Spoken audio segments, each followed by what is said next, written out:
This video is by Straight Goods News.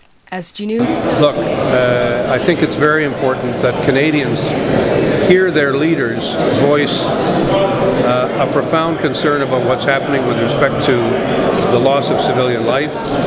I think it's very important that Canadians know that we're all deeply troubled by what's taking place in Gaza, and that, of course, we believe that any country like Israel has the right to defend itself and the right to secure borders and boundaries. And there have been thousands of rockets that have gone into Israel over the last several years.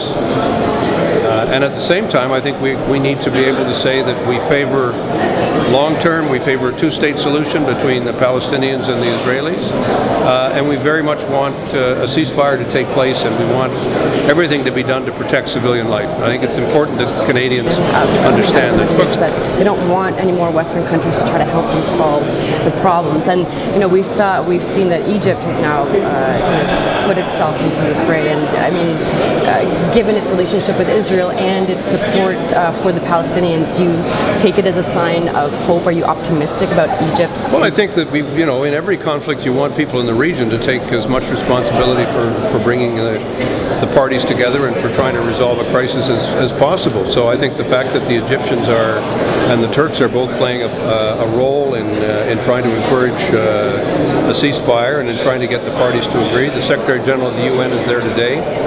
We all very much want that to take place. I just think it's critical for people to understand that no one can watch this unfold and say it's something which is in any sense positive. It's a terrible tragedy that things have come to this point and to this stage. I do think, however, that it's important for Canada to be able to express itself clearly with the government of Egypt and with others. I didn't hear anything from the minister today when I asked him specifically about what is the Canadian government doing.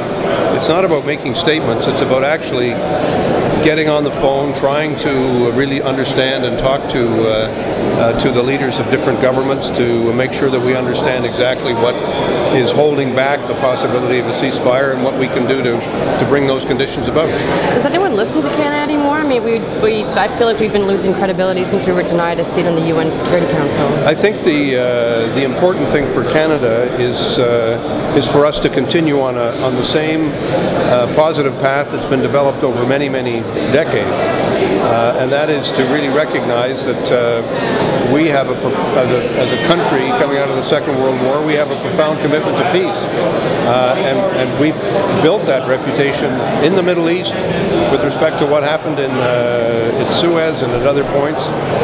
We've built a reputation, and we don't want to lose that reputation for being able to talk to all sides and have credibility and good faith with everybody who's involved in this terrible conflict.